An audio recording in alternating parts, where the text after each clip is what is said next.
छड़ाला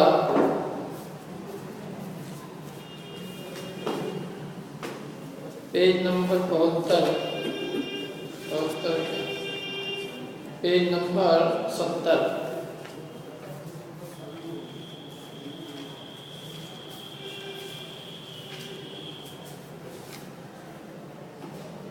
दुआ नंबर 10 सकल कर्म तेरे रहित अवस्था सो शिव चिर सुखकारी ये विधि जो सरलता तत्वन की सो समकित व्यवहारी देव जिनेन्द्र गुरु परिग्रह बिन धर्म दया युक्त सारो ये मान समकित को कारण अष्टभंग युक्त दारो सकल कर्म ते रहित अवस्था सो शिव चिर सुखकारी। ये पंक्ति अपनी हो चुकी है। ये विधि जो श्रद्धा तत्व की, इस प्रकार जो तत्वों की श्रद्धा है, यानी इस प्रकार का मतलब जिस प्रकार से 7 तत्वों का स्वरूप बताया है उस प्रकार से जिन्हें तत्व के स्वरूप का श्रद्धान है वे व्यवहार सम्यक दृष्टि है। जैसा 7 तत्वों का स्वरूप भी हमने पहले बताया, जो वैसा का वैसा मानता है, तत्व को उसी रूप में श्रद्धा करता है, मैंने जीव अजीव का जो स्वरूप बताया है वैसे ही जो मानता है वो व्यवहार सम्यक दृष्टि जानना, ठीक है। मैंने वो व्यवहार सम्यक दर्शन उसके निश्चय सम्यक का कारण है।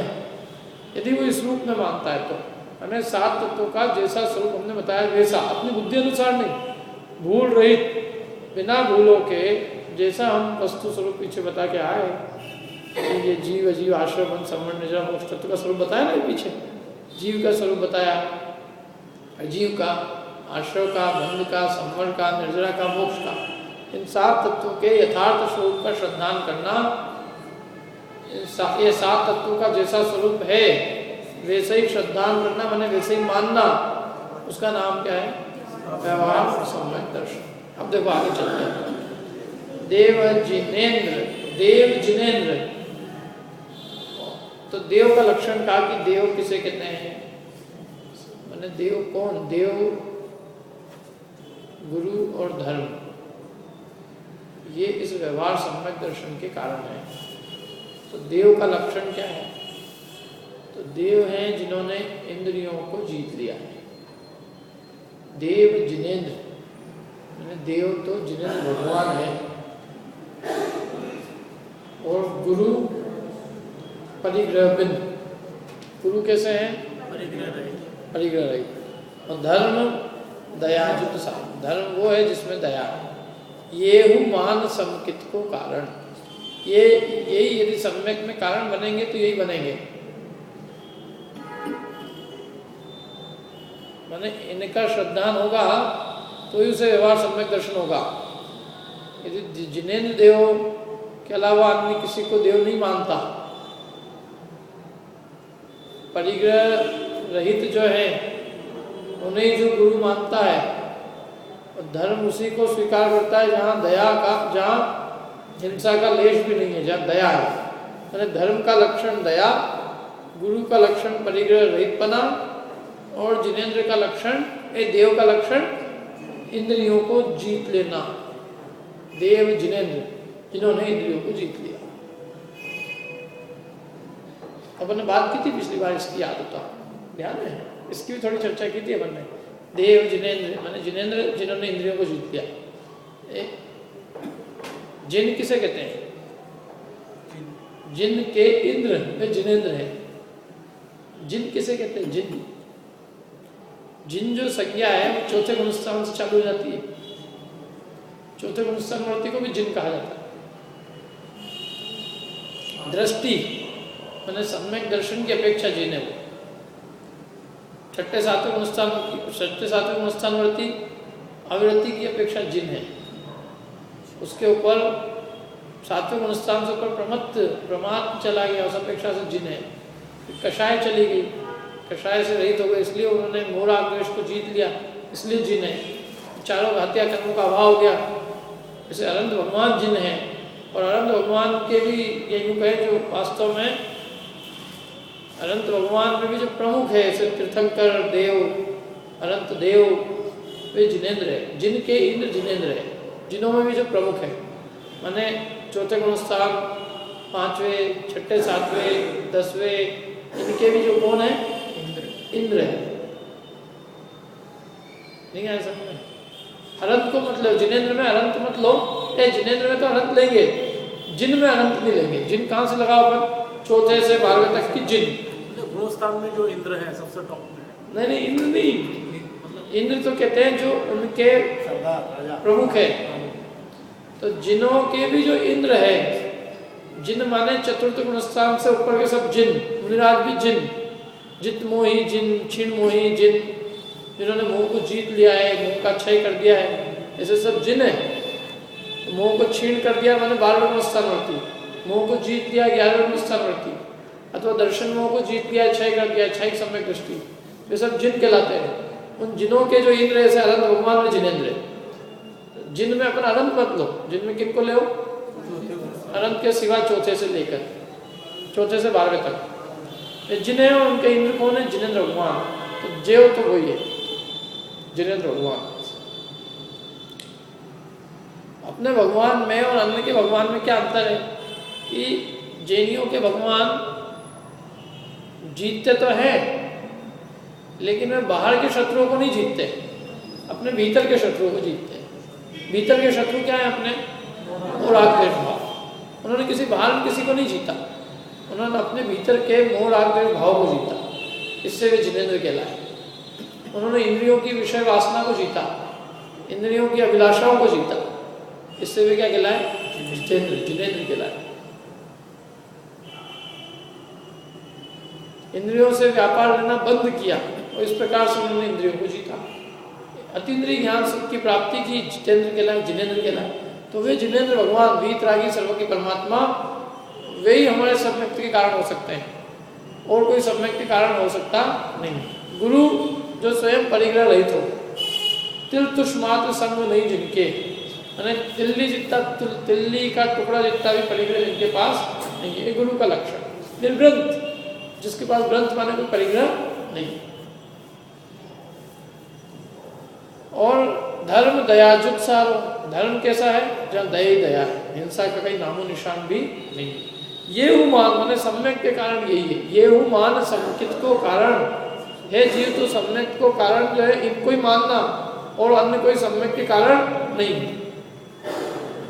और अब क्या कर, देखो अब यहाँ तक की बात हुई ना, मैंने देखो निश्चय सम्यक दर्शन का स्वरूप बताया।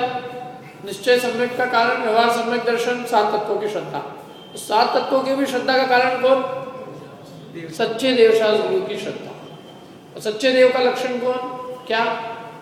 जिनेंद्र, सच्चे देव। गुरु धर्म दया, ये ही देवशास्त्र गुरु, देव धर्म गुरु, ये सच्चे देव धर्म गुरु ही व्यवहार सम्यक के कारण हो सकते हैं। अन्य 3 लोग 3 काल में अन्य कोई सम्यक का कारण नहीं हो सकता। जिसके अभी इनकी श्रद्धा का ठिकाना नहीं है, वो चाहे कितनी बात करे,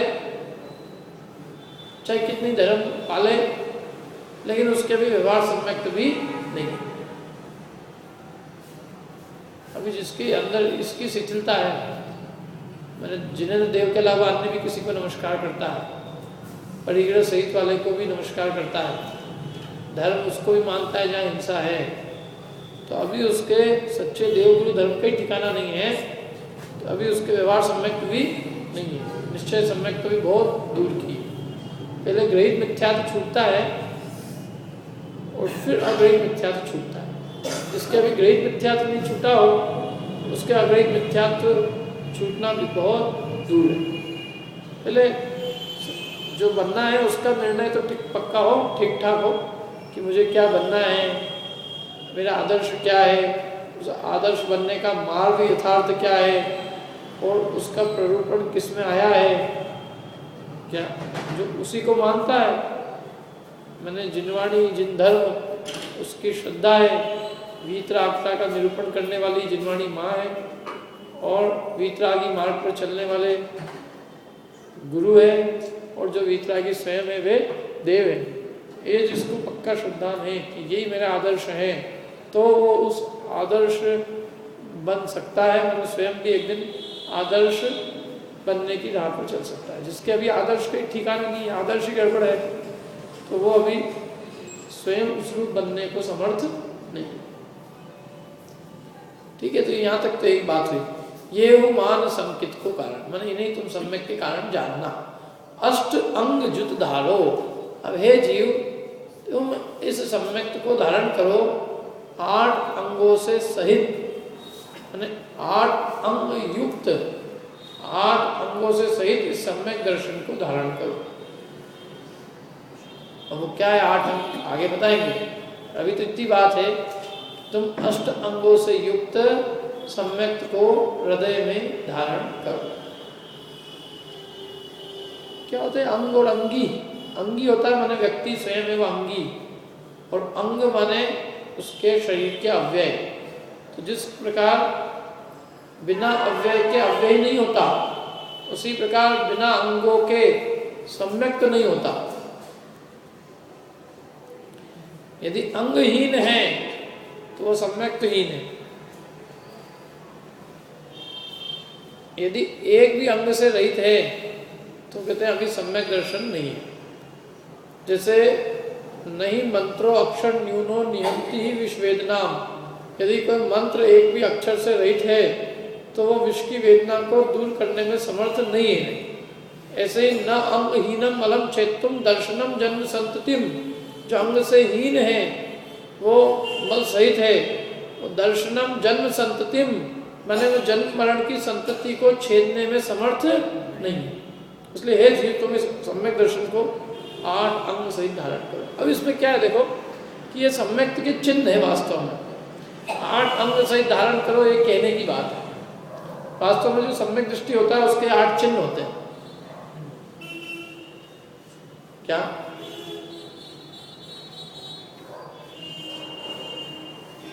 जैसे कोई अच्छी चीज है मतलब तो उसके चिन्ह है ये शरीर के, ये है, लेकिन वो चिन्ह करने से वो चीज आ जाए ऐसी नहीं है। क्या? किसी के पुत्र होने वाला होगा तो उसका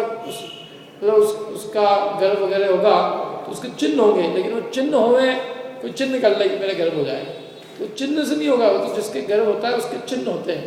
जैसे जिसके सम्यक्त होता है उसके चिन्ह पाए जाते हैं। ये पालन कर लेंगे इसलिए सम्यक्त हो जाएगा, ऐसी बात नहीं। सम्यक्त होगा तो ये चिन्ह उसके जीवन में अवश्य दिखाई देंगे। कौन कौन से चिन्ह? 8 अंग कौन से सम्यक्त के? इनके नाम सबको याद होने चाहिए। 8 अंगों के नाम: निशंके, निकांक्षित, निर्विचिकित्सा, उपगोहन, अमूढ़ दृष्टि, स्तुतिकरण, वात्सल्य और प्रभाव। ये 8 अंग अंगी माने सम्यक्त के अंदर होते हैं। सम्यक्त है अंगी और सम्यक दर्शन के क्या है? 8 अंग है। अब ये तो एक चीज हुई, मतलब अष्ट अंग युक्त धारो, 8 अंग सहित तुम इसको धारण करो, ये एक बात हुई ना। अब देखो इसके आगे चलते हैं अपन। ये तो यहाँ तक की तो बात अपनी हो गई। सम्यक के 25 दोष बताते हैं। एक तो सम्यक के 8 अंग और सम्यक्त के 25 दोष। सम्यक के 25 दोष का क्या मतलब है? सम्यक के दोष होते हैं, सम्यक के 25 दोष लिखा तो ये सम्यक के दोष। सम्यक के दोष होते हैं, सम्यक को मलिन करने वाले 25 दोष, जो सम्यक को क्या करते हैं? मलिन करते हैं। जैसे सम्यक को मलिन करने वाले 25 दोष हैं, उनका वर्णन है, और 8 जो गुण हैं जो सम्यक दृष्टि के प्रकट होते हैं उनका वर्णन। 8 अंग अलग है और 8 गुण अलग है। एक संवेग, प्रशम, आस्तिक्य, अनुकंपा, ये और गुण है। जैसे यहाँ तो उन्हीं को ले लेंगे, ये संवेग आदि को लिया ना 8 अंग। प्रशम, संवेग, अनुकंपा, आस्तिक्य, ये सब 8 अंग और है, 8 गुण और है। कषायों का उपशमन होना, संसार शरीर भोगों से विरक्त होना, आस्तिक्य का तत्व धर्म वस्तु स्वरूप में आस्तिक्य का भाव होना, ये है नास्तिकता का भाव नहीं होना। अनुकंपा, प्राणी मात्र के प्रति दया का भाव होना, ये सब उसके सम्यक के गुण होते हैं। ये भी आएगा भी इसके अंदर सब सम्यक आदि में। देखो अपन पढ़ते हैं आगे अगला दोहा। आला समझ क्या कह रहे हैं? 3 चीजें बताइए। सम्यक के 8 अंग, सम्यक में सम्यक को दूषित करने वाले 25 दोष और सम्यक के 8 गुण। अंग अलग है, सम्यक के गुण उसमें दूषित करने वाले दोष और अंग, इन 3 चीजों की चर्चा चलेगी। अब आगे जो प्रकरण है वो इसी के ही है। सम्यक में जो जो दोष लगते हैं उनका वर्णन करेंगे, 8 अंगों का वर्णन करेंगे और आदि पंक्ति में सम्यक के जो गुण है उनका वर्णन करेंगे और फिर सम्यक दृष्टि की महिमा गाएंगे और 6 डाला तीसरी डाल पूरी करेंगे। गुण और अंग में क्या अंतर है? क्या अंग अंगी हो वस्तु, उस अंग जो है उसका एक अव्यय है और गुण उसकी विशेषता होती है। वो अंग जिसके होगा वो नियम से, मतलब वो जिसके सम्यक होगा उसके वो अंग नियम से होंगे ही होंगे। गुण देखने में आएगा भी है, उसकी विशेषता है, एडी ऑप्शनल है वो और ये रिक्वायरमेंट है, इसके बिना वो रहेगा नहीं। देखो अपन पढ़ते हैं। वसुमद तारिणी वाली त्रिषटता षटनायतन त्यागो शंकाधिक वशु दोष विन्यासं वेगाधिक चित्त पागो अष्ट अंग अरु दोष 25 इन संक्षेप कहिए विज्ञाने ते दोष गुणन को कैसे कहिए नहीं। क्या कह रहे थे? वसु मद टारी, वसु माने 8, मद माने घमंड, 8 घमंड को छोड़ो। अब अपन क्या मतलब सम्यक दृष्टि यदि बनना है तो 8 घमंड को छोड़ो। यूं कहें कि जो सम्यक दृष्टि होता है उसके 8 घमंड नहीं होते। क्या हम घमंड नहीं करेंगे भैया, क्योंकि अपने सम्यक दृष्टि प्राप्त करना है। क्या क्यों आपके पास कितना माल है? देखो वैसे तो इतना, लेकिन मेरे कोई घमंड नहीं है क्योंकि सम्यक दृष्टि चला जाएगा। तो इसका नाम कोई घमंड छोड़ना नहीं है। कोई यदि आपसे पूछे कि आपके पास कितना माल है तो उसको बताना कि नहीं बताना? ये मकान मेरा है, ये जानना कि नहीं जानना? मकान है मेरे पास इतना, मेरे पिताजी जो है कलेक्टर है, मेरी माताजी जो है वो जो है इंजीनियर है, डॉक्टर है, मेरा भाई जो है अफसर है, ये सब जानते हैं अपन। तो जानते हैं, अपने परिवार में है समझ लो कोई बड़ा, तो जानने से मत हो जाएगा। अपने परिवार में किसी के होने से मत हो जाएगा। क्या धन होने से धनवान मत होता है? मत किसको होता है? घमंड किसको होता है? अपन किसको मानते हैं? घमंड किसको होता है? घमंड पैसे वालों। तो पैसे वाले सब घमंडी और जितने भिखारी है वो सब मत रहित। तो सारा धर्म तो उन्होंने ले लिया, सब बनिए जो है वो पर पापी हो गए। ऐसा नहीं है कि धन से ही धन का घमंड होता है, या धन के नहीं होने से धन का घमंड नहीं होता। देखो क्या है कि धन से अपने नाप करने से घमंड होता है। क्या कहा? अपना नाप कैसे करने से? धन ही क्या, किसी भी पर पदार्थ से अपने अपना नाप किया, घमंड है। और उस नाप में अपन अपने को बड़ा माने चाहे छोटा माने, वो दोनों ही घमंड की परिभाषा में आते हैं। घमंड का मतलब केवल अपने को बड़ा मानना ही नहीं है, घमंड का मतलब अपने को पर पदार्थ से छोटा मानना भी है। भैया इनके पास तो इतना है, अपने पास तो कुछ नहीं है। वो घमंडी है, वो दीनता भी घमंड है, अभिमान तो घमंड है ही। यदि दीनता को घमंड नहीं मानेंगे तो जितने भी दीनहीन हैं वो सब धर्मात्मा रह जाएंगे। या भिखारी, मैं तो भैया कहीं नहीं साहब, बिल्कुल यूँ खड़ा था, कमर झुक रही है, सब कुछ झुक रहा है, सचमुच ही अपने को बहुत दीन दरिद्री मान रहा है। दीन दरिद्री मानने वाला धर्मात्मा है, और इसका नाम धर्म है अपने को दीन दरिद्री मानना, दुखी मानना। माँ दुखी हूँ मैं, मेरे तो कोई नहीं है, मेरी माँ भी भिखारी, मेरे पिताजी भिखारी। तो ऐसा मानने से, और मेरी इसलिए कोई वैल्यू नहीं है, ऐसा मानने से वो क्या धर्मात्मा हो जाएगा? कि अरे उससे अपने को छोटा माने तो वो मान ही है। जो आज अपने को छोटा मानेगा वो कल बड़ा भी मान सकता है, क्योंकि नाप तो वो उससे ही कर रहा है ना। जीव अपना नाप उद्गल अथवा अन्य चैतन्य से करेगा तो वो जीव मिथ्या दृष्टि हो जाएगा। बस सीधी सी बात ये है। अपना नाप वो अपने गुणों से करे, अपने आत्मा से करे, अपनी आत्मा की विभूतियों को जाने पहचाने, तो वो मिथ्या दृष्टि नहीं होगा। क्या नाप करना, आदमी का नाप तो आदमी के गुणों से होगा ना। हम आदमी का नाप कैसे कर रहे हैं? जड़ पदार्थ से। तो इसलिए ये सब मद के रूप है ये, चाहे आप उससे अपने को बड़ा मानो चाहे छोटा मानो। हम पर पदार्थ से न बड़े होते हैं, न हम पर पदार्थ से छोटे होते हैं। हम हमारी माँ के निमित्त से नहीं है, हम अपने खुद से हैं। हमारी माँ कलेक्टर हो तो क्या और हमारी माँ भिखारी हो तो क्या? हम अपने से है ना। हम अपना परिचय देंगे हम क्या है। मेरी माँ ये है साहब, मेरी तेरी मेरी माँ ये है, मेरे मामा ये है, मेरे नाना ये है। अच्छा तू खुद क्या है? खुद की तो बात ही नहीं है।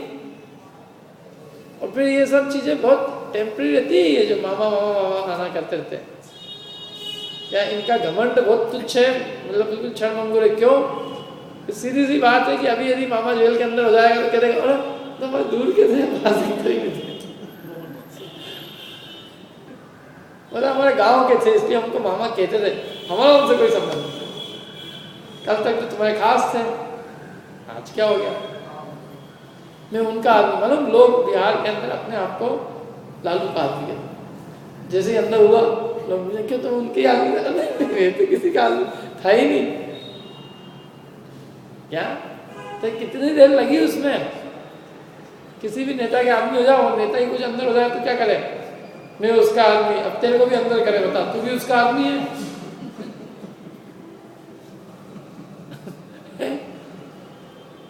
पीछे भागते हैं लोग एकदम फटाफट।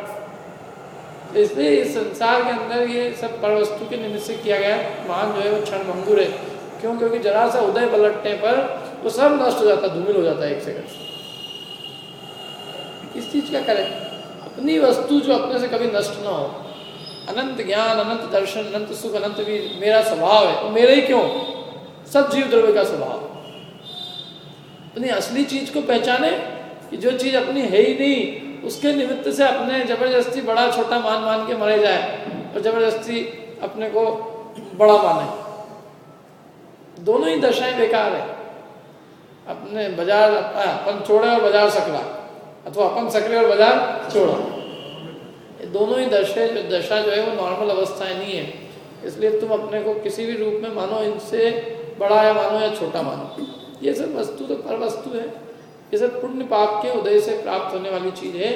इसमें अपना कुछ भी नहीं है। अपने जीव के कुछ, अपने जीव का कुछ भी पुरुषार्थ, अथवा यूँ कहें जीव का कुछ भी कर्तव्य ही नहीं है। क्या पुरुषार्थ किया तुमने? मनुष्य बनने के लिए, पंचेंद्रीय बनने के लिए, हिंदुस्तान में पैदा होने के लिए, जैन कुल में उत्पन्न होने के लिए, इतनी आयु मिलने के लिए क्या किया? वो कर्म के उदय से मिली कि नहीं मिली? मनुष्य का ही से मिला है, बना है कर्म के उदय से कि पुरुषार्थ से? जो भी उसने भाव के निमित्त से बना ना, कर्म के उदय से बना। तो वो सब इतना बड़ा बड़ा काम तेरे पूर्व के भाव से हो गया। तो वर्तमान में जो कुछ भी हो रहा है, जो संयोग मिल रहे हैं, वो भाव से नहीं मिल रहे तेरे पूर्व के। वो तेरा पूर्व का उदय नहीं है उसमें। मनुष्य बन गया वो तो कर्म के उदय से, और पैसा आया वो मेरे पुरुषार्थ से। भैया देखो सही इनको। अरे जब तू यहाँ आया है तो यहाँ भी तू अपने उदय से आया है, और यहाँ जो सामग्री हो रही है संयोग में तेरे, वो भी तेरे उदय से हो रही है। तू इसमें जबरदस्ती अपने को बड़ा और छोटा मानता है। और थोड़े दिनों पहले तो तेरी क्या दशा थी तेरे को याद ही नहीं थी। इसकी इसमें 10 लक्षण पूजा के अंदर बहुत जोरदार लाइन लिखी है, मेरे को इतनी पसंद है वो लाइन कि वस्यो अनादि नहीं वस्यो निगो वस्यो अनादि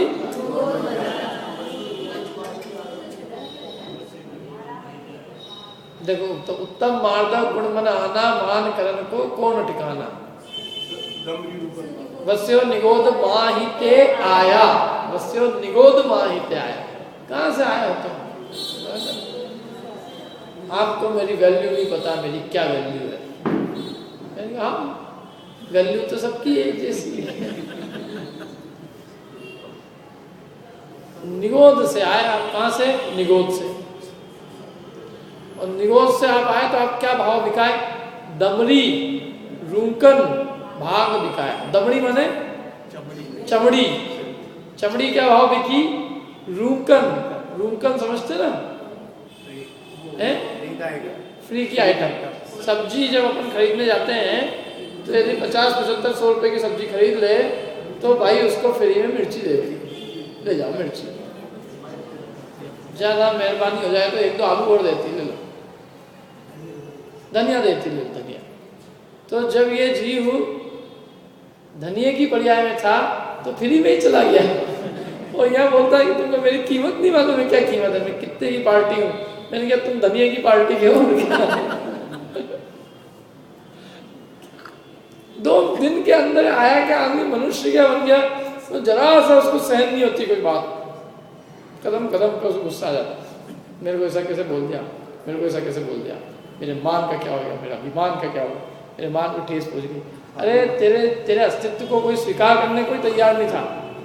जब तू निगोद अवस्था में था आलू में, तब तो जीव भी है ये मानने को तैयार नहीं थी दुनिया। तेरी चमड़ी फ्री के भाव बिकी है और अब तू कह रहा है कि मेरी क्या कीमत है, मेरी क्या रेपुटेशन है, मेरी क्या क्या कीमत है तेरी। और अभी 10 दिन बाद फिर वहीं चले जाए। वस्यो निगोद माहिते आया, दमरी रूंकन भाग विकाया। रूंकन विकाया भाग वस्ते देव एक इंद्री भया। एक क्षण में एक इंद्री, हजारों देवांगना है और एक अंतर्मुहूर्त बाद पेड़ पत्ता।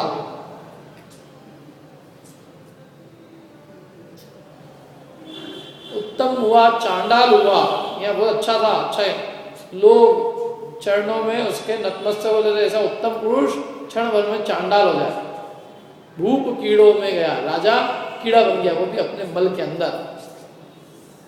जीतव्य जो वन धन गुमान, कहा करे जल बुदबुदा। ये क्या है? ये सब पानी के बुदबुदे की तरह क्षण भंगुर है। तो पागल हो गया उसमें। करी विनय बहुगुण बड़े जन की, ज्ञान का पाएगा।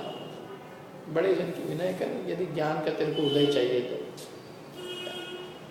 पर पदार्थों के निमित्त से पागल हो जाना, तो तेरी चैतन्य निधि को भूल के, अपने भगवान आत्मा को भूल के, अपने ज्ञान दर्शन को भूल के, ये मिल गया, वो मिल गया, ये हो गया, मेरे पास ये हो गया, वो हो गया। कुछ नहीं मिला तेरे को सचमुच, न कुछ मिला है न कुछ जाने वाला है। तेरा तेरे पास ही रहने वाला है, तेरा तेरे पास ही था, तेरे पास ही है, तो तेरा तेरे पास ही रहेगा। न परवस्तु आज तक हुई है, न है, न हो सकती है। और ये श्रद्धा नहीं है तो वो मिथ्या दृष्टि नंबर 1 है। वो अभी धर्म वरम कुछ नहीं सीखा है उसने। अभी उसको यही समझ में नहीं आ रही कि पर पदार्थ से ये सब जड़ है, अचेतन है। उसके श्रद्धा में अभी वो इससे ही अपना नाप करता है रात दिन में। कितनी तरक्की हुई मेरी, बैलेंस शीट देख ली जरा कितनी तरक्की हुई। उससे नाप मानता है ना। एक जीवन उपयोगी वस्तु थी ये। कपड़ा काय के लिए होता है? देखो पहनने के लिए। और अब इसमें ही देखो कैसा है ये, दिखाई। अरे अपने को टन ढकने की जरूरत पड़ गई, इसलिए अपन ने पहन लिया। अपने को कुछ जो है पाँव अपन कांटे नहीं लग जाए इसलिए अपन ने चप्पल पहन ली। अपने को एक ठंड गर्मी नहीं लगे इसलिए अपन ने मकान ले लिया। अब वो अपन जो है बस अब उसको ही दिखाने लग गए अपन। क्या है? जो अपने आवश्यकता की चीज थी वही अपनी कमजोरी थी। अपन मुनि नहीं बन सके तो अपने को एक घर में रहना पड़ा, क्योंकि अपन जो है इतनी सामर्थ्य के धारी नहीं हुए। तो अपनी कमजोरी है। वस्त्र धारण करना ये अपनी कमजोरी है। ये कोई शोभा का प्रतीक कब से बनने गया? हमने इसको प्रदर्शन की वस्तु बना। जहाँ जगह दिख जाए कहीं भी कुछ प्रदर्शन की फटाक से। जो अपने लिए अपने को आवश्यक चीजें हैं वो अपने लिए केवल यूटिलिटी की चीजें हैं वो बस। और यूटिलिटी की चीज़ों में भी हमको कहीं ना कहीं से हर जीव की क्या आदत है कि वो कुछ अलग दिखना चाहता है। और जबकि ये जो है धर्म जो है खासकर मत के संबंध में कि सब जीव आत्माएं समान है, न तू कुछ अलग है न वो कुछ अलग है, कोई अलग है ही नहीं। मतलब उसके जीव आत्मा की अपेक्षा कोई डिफरेंस नहीं है। अरे उन्होंने जीव के स्वभाव की अपेक्षा से सिद्धों को, मनुष्य को और निगोद को, उन सबको एक श्रेणी में खड़ा कर दिया। जो निगोद में सो ही मुझ में, सो ही मोक्ष मजार, अंतर भेद कछु भी नहीं, भेद गिन्यो संसार। ये गाथा है ये आचार्य की कि जो निगोद में है वही मेरे में है, और जो मुझ में वही सिद्ध में है। अरे निगोद और सिद्धों में समानता बता दी उन्होंने, अब तुम कहाँ इसमें लगे हुए हो, किस इसमें न उसमें। क्या विशाल दृष्टि है। मैंने वो कह रहे हैं कि दोनों आत्माएं समान है, स्वभाव की अपेक्षा से देखो तो वो भी आत्मा है और वो भी आत्मा है। दोनों का स्वभाव ज्ञान दर्शन स्वरूप है, दोनों जीव द्रव्य है। जीव द्रव्य बने की अपेक्षा क्या अंतर है, एक पुद्गल हो एक जैविक द्रव्य तो अंतर माने, दोनों जीव है। अवस्था में भेद है, लेकिन हम अवस्था नहीं देखते, हम तो क्या देखते हैं, उसके स्वभाव को देखते हैं। स्वभाव से देखा जाए तो वो निगोद और सिद्ध एक समान दिखते हैं। जब हमको निगोद और सिद्ध में भेद नहीं दिखता है तो फिर हम संसारियों में क्या भेद करें और किसको बड़ा और किसको छोटा माने। एकेंद्रियों को और सिद्धों को समान कोटि पे ला दिया। इसको कहते हैं जीव बने की दृष्टि से देखना। जीवत्व बने से देखो तो सब जीव है। कौन से द्रव्य, अपन कौन सी जाति के, जीव है। कोई किसी को बड़ा, कोई बड़ा बना, किसी में इंजेक्शन भर दिया कि कोई बड़ा हो गया, ये छोटा हो गया, कुछ नहीं। अपने अपने कर्म के उदय को भोग रहे हो, कुछ नहीं। जो पूर्ण में जो भाव किए, किसी के कैसा है उदय, किसी के कैसा है, किसी के कैसा है, संसार में घूम रहे हैं। तो वो ये इधर उधर पर वस्तु से अपने को, मतलब चार जनों को पर वस्तु के माध्यम से अपने को बड़ा दिखाने के चक्कर में वो क्या उसका उद्देश्य है और वो क्या है, वो जीव वही भूला हुआ है। क्या में लगा हुआ है, चार जने इस मकान से, इस दुकान से, इस गाड़ी से, घोड़े से मेरे को बड़ा समझ लें, बस ओ भाई मेरी जिंदगी सफल जिंदगी। इतनी सोच है। लेकिन ये सब आठों मत उसमें ही है। किसी भी, मैं तो कहता हूँ आठ क्या मत करने के तो हजारों चीजें हो सकती है, कोई काहे के अंदर ही मत कर सकता। जैसे इसमें जाति का दिया, कुल का दिया, कोई पत्नी का भी कर सकता है। पत्नी बहुत होशियार है, पति बहुत होशियार, बच्चे बहुत होशियार, बच्ची होशियार, दादा होशियार, दादी होशियार, भाई होशियार, बहन होशियार, परिवार का कोई बड़ा है। ये तो वो जो देह के संबंधी है, उन देह के संबंधियों से अपना नाप करता है। वो संबंधी का है कि सब देह के, देह से इसको कह रहे हैं कि भिन्न है, तो देह के जो संबंधी है उससे अपना नाप कर रहा है। पढ़ता है जहाँ देह अपनी नहीं तहाँ अपनों को है। जहाँ देह नहीं है वहाँ अपना और कौन हो सकता है। और इधर करता, अरे वो अपने वाले हैं, वो अपने वाले कैसे, अपनी पहचान है रिश्ते में लगते हैं दूर। लेकिन ये आठ चीजें भी आएगी इसके अंदर, अभी और विस्तार से आएगा। तो जाति से मैंने मातृपक्ष से अपना नाप करना, कुल से अपना नाप करना, और बड़ा छोटा मानना कुल से अपने, मैं बड़ा कुल वाला हूँ या छोटा कुल वाला हूँ, बड़ी जाति वाला हूँ छोटी जाति वाला हूँ। जाति कहते हैं माता पक्ष, जात माने उत्पन्न होना, मातृपक्ष से उत्पन्न हुए ना, तो वो सारे उसके जितने मामा नाना जो भी है। और कुल, पिता का पक्ष क्या कहलाता है, कुल, काका ताऊ चाचा वगैरह सब। कोई बन जाए कितनी गुलगुली आ जाती है, खुद ही तो व्यक्ति खुद भी बन जाए तो उससे अपने को गुदगुदी, मतलब उससे अपने अंदर में बड़प्पन का भाव नहीं आना चाहिए।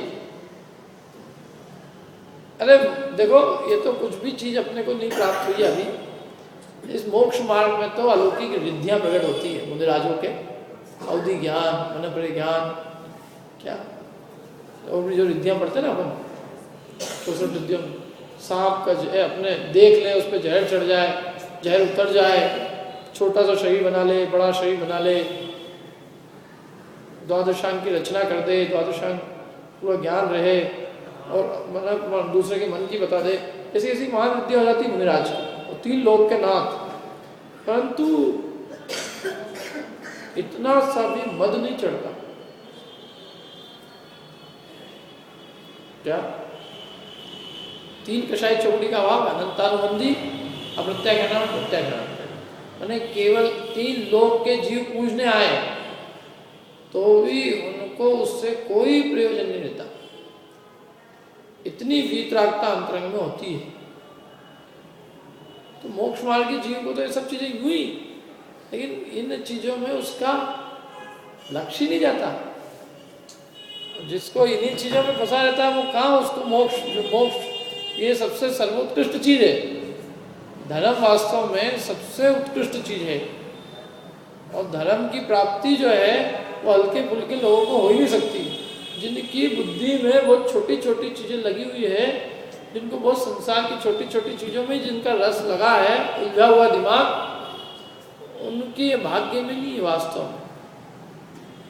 इसलिए नहीं इस अपेक्षा से कह रहा हूं मैं कि वो एक क्या चीज है, हीरा है ना, कोहिनूर हीरा, लेकिन वास्तव में सबकी किस्मत में नहीं होता।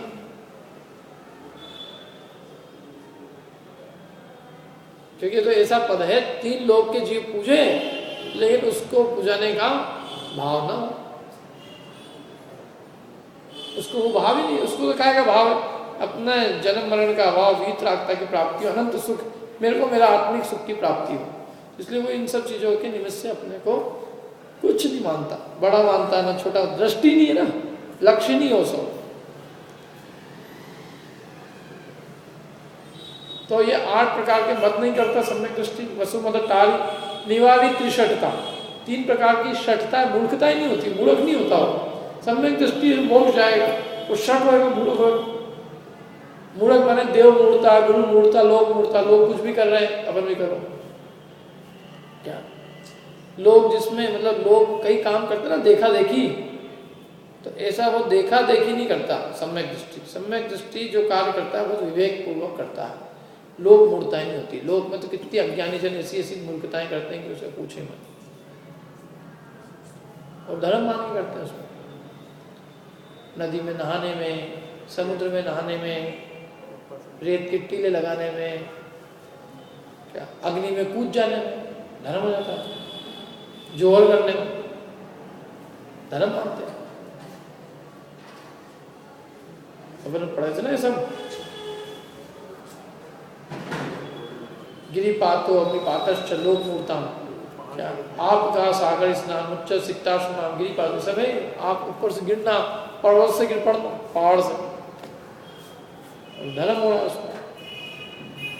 और ये ऐसी मूर्खता यही हो हिंदुस्तान में ऐसा नहीं, बहुत बाहर भी बहुत रूढ़िवादी अंधविश्वासी लोग आत्महत्या कर लेते हैं। धर्म हो रहा है उसमें, एक साथ सुसाइड। क्या करे, कुछ जिंदगी की कुछ समझ में ही नहीं आ रहा है क्या करना है क्या नहीं करना। और वो कोई उसका उपाय, ये भाव अच्छा मिला था, उसमें दुख मुक्त होने का उपाय कर सकते थे, भाव खो दिया ऐसे। अब अगले भाव में जाओगे तिरंज मतलब और भयंकर दुखों की परंपरा आने वाली। जो इतनी बढ़िया अवस्था थी अवस्था छोड़, लेकिन कौन समझाए, समझाने वाला कौन। तो ऐसी लोक में मूर्ताएं चलती है अनेक, इस दिन ये करना, उस दिन ये करना, अपने भी कम नहीं है।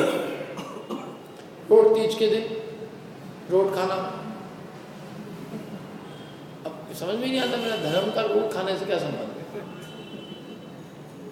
रोट छोड़ना भी धर्म, रोट खाना भी धर्म, उपास भी धर्म, और उपास कुछ खाने भी धर्म। रोट होता है, रोट मोटा रोट, आटे का रोट बनता है, नहीं बनता है यहाँ पे। रोट खाते हैं रोट तीज के दिन, संक्रांति के दिन खिचड़ा, तिल, सबने खाया भी लगता है, उसी दिन खाना है, मानते उसमें कि आज का दिन है इसके लिए। और धर्म मानते लोग खिचड़े खाने में, तिल खाने में, पतंग उड़ाने में। ये मूर्ता है, लोग मूर्ता है। क्या सुहाग दशमी, सुहाग की रक्षा करने के लिए जितनी भी सुहागन है वो सुहागों की रक्षा के लिए व्रत करे और सुहाग खाए ना, जिंदा वो बचेंगे, सुहाग लगा दो। इतना बढ़िया काम है। मतलब अपनी पत्नी उपवास कर रही है, अपन पेट भर खा रहे हैं और अपन जिंदा अपन रहेंगे ज्यादा। अभी मूर्खता नहीं तो और क्या है एक नंबर की। यदि वो उपवास करेगी तो उसका फल वो भोगेगी ना, उसके परिणाम का फल वो भोगेगी कि अपन भोगेंगे। अपन तो खा रहे हैं तो पाप बांध रहे हैं, उसका पाप भोगेंगे। करे कोई और, भोगे कोई और। ऐसा जिन धर्म में ऐसा संभव है, मतलब ऐसा इस प्रकार की मान्यता जैन नहीं ऐसी मान्यता मान सकता है? फिर उसे समझे ही क्या? अपने कर्म सिवाय जीव को कोई न दूंगा, स्वयं किए जो कर्म सुभाषण फल निश्चय ही वे देते। ये करवा चौथ का जो है ना, करवा चौथ का वर्जन है ये, करवा चौथ का जैन वर्जन, जैन रूपांतरण। और ये महिलाओं के साथ में वास्तव में अत्याचार है। क्यों? उस सुहाग दशमी हो तो एक सुहागा 11 भी तो होना चाहिए। सुहागा 11, सुहाग की रक्षा के लिए पत्नियां उपवास करें, तो पतियों को भी सुहागनों की रक्षा के लिए एक सुहागन 11 से बनाना चाहिए, वो मरे और ये सब जिंदा रह जाए। तो अन्याय है उनके साथ। ऐसे बहुत सारे हैं, कोई कम नहीं है ऐसे अपने यहाँ पे भी। ये सब लोग मूर्ताएं हैं, उसको मतलब लोग के अंदर जो मूर्ताएं चलती है, मूर्खताएं जो बिना विचारे जो करे, वो सब मूर्ता। हर चीज़ में पूछना चाहिए आदमी को, क्वेश्चन करना चाहिए कि हम क्यों कर रहे हैं, इससे क्या सिद्धि होगी, इससे मेरे परिणाम निर्मल होंगे, मोक्ष मार्ग का क्या प्रयोजन सिद्ध होगा, वीतरागता कैसे सिद्ध होगी, क्या सिद्ध होगा इससे? नहीं पूछेगा तो मूड ही रहेगा, और विवेक लगाएगा तो मूर्ता मिटेगी। धर्म विवेक की खेती में उत्पन्न होता है, किसी बाजार में तो मिलता नहीं। समझ में ना? तो ये मूर्ता नहीं होती, देव मूर्ता ऐसी। देव मूर्ता ना अपने तो देव यही है, अपने तो हर मंगलवार शनिवार अपने देव। क्या मैं जहाँ रोज प्रवचन करने आता हूँ, भीड़ लगती है। आज क्या, आज तो गुरुवार है, कल परसों लगेगी। सारे मेरे मित्र लोग याद आते बहुत सारे, आज ये अरे हाँ अपना तो फिक्स टाइम है, फिक्स दिन है। क्या तो वो कोई सोचने कोई, मैंने कहा 5 एक आध बार आओ तो सही, कभी तुम 15 मिनट के लिए सही, हम तुमको दूसरी गोली देते हैं। लेकिन नहीं, वो सोचने के लिए तैयार नहीं ना। वो वहाँ आधे घंटे भक्ति करने के लिए तैयार, और वही आधे घंटे प्रवचन चले तो 5 मिनट सुनने को तैयार। पेड़े लाएगा और होएगा तो पेड़ अपने को पंडित पेड़ ये तेरा पेड़ा निकाल ले बाजार का पेड़ा, क्या करो? इसको कहते हैं देव मूर्ता।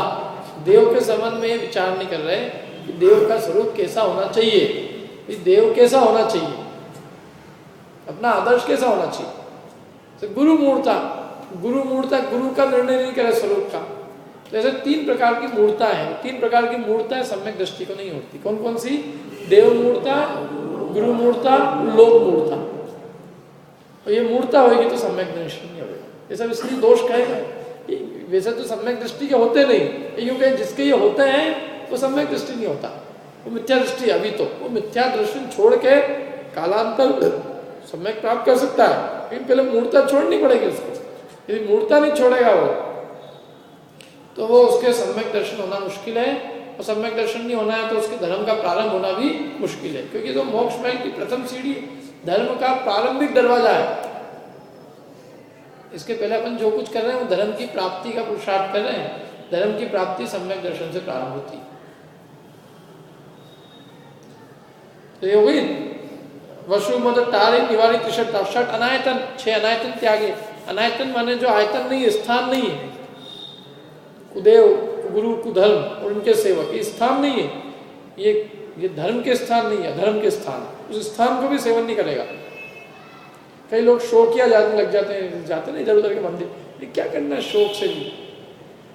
क्या अपने को यदि अपना समय देना है तो अच्छी जगह जाओ, अपने तीर्थ क्षेत्र मंदिर अपने हैं।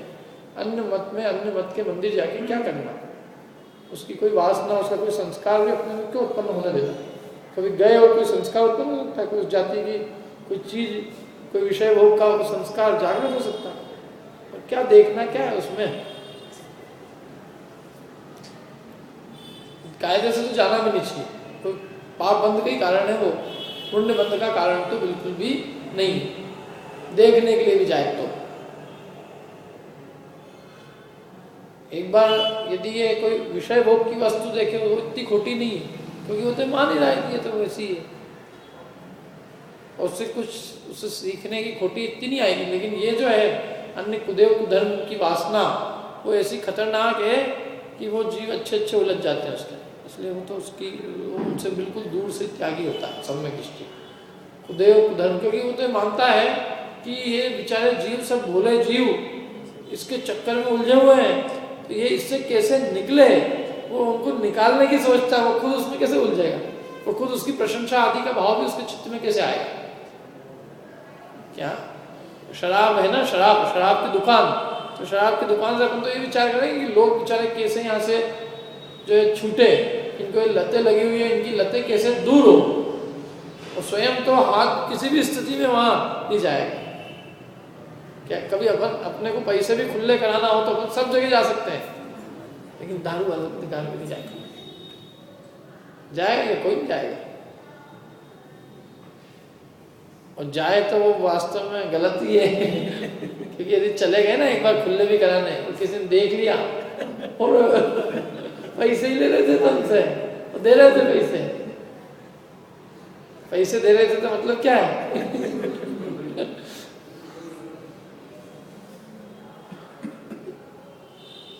तो इसलिए ये सम्यक दृष्टि जो कि जीवों की बुद्धि को मोहित करते हैं और अनंत काल संसार में रुलाने के कारण होते हैं, ऐसे कुदेव कुधर्म और कुगुरु उनका किसी प्रकार से उनकी प्रशंसा नहीं करता, न मन से न वचन से प्रशंसा करता है, न मन में उसके अंदर कोई उनकी प्रति किसी भी प्रकार से कोई उनके स्तवन का भाव आता है। मन में उनकी कोई भी इतना सा भी उसके अंदर बहुमान नहीं होता, अरे ये लोग तो बहुत अच्छे हैं, इनका कार्यक्रम बहुत अच्छा है, व्यवस्था अच्छी, क्या अच्छा है, कांच बहुत अच्छा होता है चमक के हिसाब से, लेकिन हीरे के सामने क्या कीमत है उसकी। ऐसे जिन धन के समान, सूर्य के समान जुगनू की क्या कीमत है, कुछ नहीं है। कोई मैनेजमेंट अच्छा हो जाए किसी का, कोई चप्पल जूते ढंग से रखने की जगह हो कहीं किसी प्रोग्राम, तो वो प्रोग्राम अच्छा वो अच्छा हो गया। अरे उन सब चीज़ों से क्या तथ्य है, जो मूल विषय वस्तु है वीतरागता विज्ञानता, यदि उसकी सिद्धि नहीं होती है तो वो कुछ भी नहीं है, वो उसकी कोई कीमत नहीं है।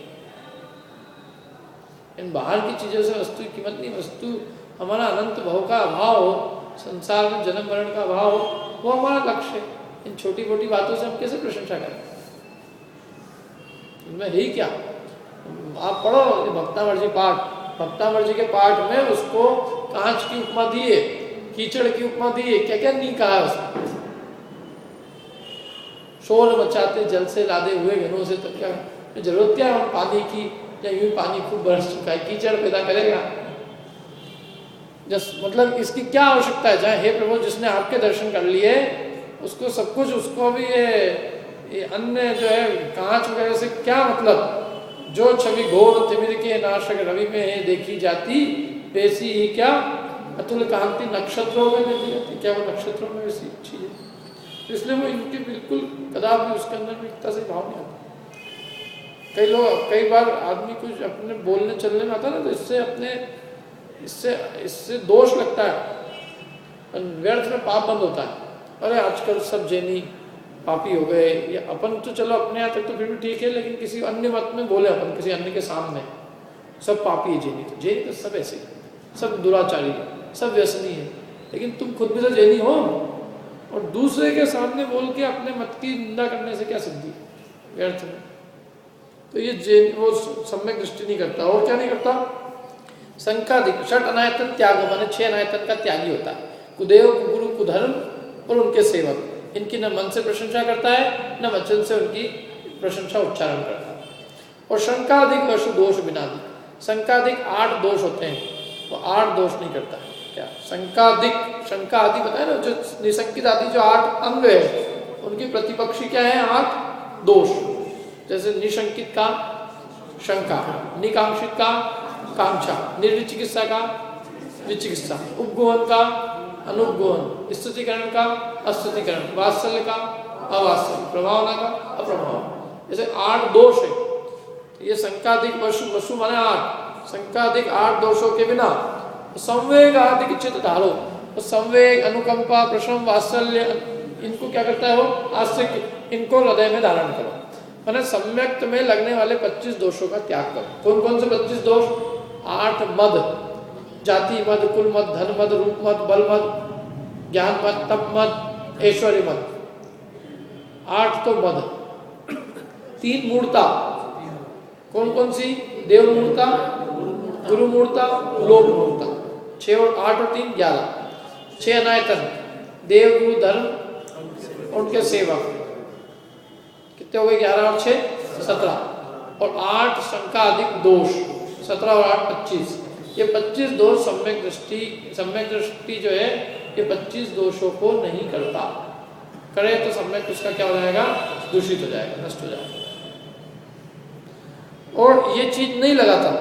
और संवेगादिक को क्या करता है? चित्त में धारण करता है। मतलब संवेगादि गुण उसको हृदय में धारण करता है, या यूं कहे उसके चित्त में संवेगादि गुण प्रकट होते हैं। अष्ट अंग अरु दोष 25। 8 अंग कौन से हुई? निशंकित आदि अंग। और दोष 25 और 25 दोष। 3 संक्षेपे कहिए, उनको मैं यहाँ संक्षेप में कहता हूँ। वो संक्षेप में कहूँगा, ज़्यादा तो विस्तार नहीं कर सकते। आदि आदि पंक्ति में इन दोषों का और इन अंगों का वर्णन करेंगे। क्योंकि देखो इसके आगे की पंक्ति कितनी जोरदार है। बिन जाने ते दोष गुणन को कैसे तजिए गई। अरे जब तक आदमी जानेगा ही नहीं कि क्या दोष है तो उसको छोड़ेगा कैसे विचार में?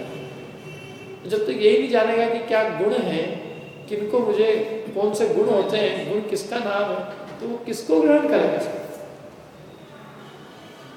बिना जाने दोषों का त्याग नहीं हो सकता और बिना जाने गुणों का ग्रहण नहीं हो सकता। हम तो समझ रहे हैं बहुत ग्रहण कर रहे हैं, गुण ग्रहण कर रहे हैं, पर है वो दोष।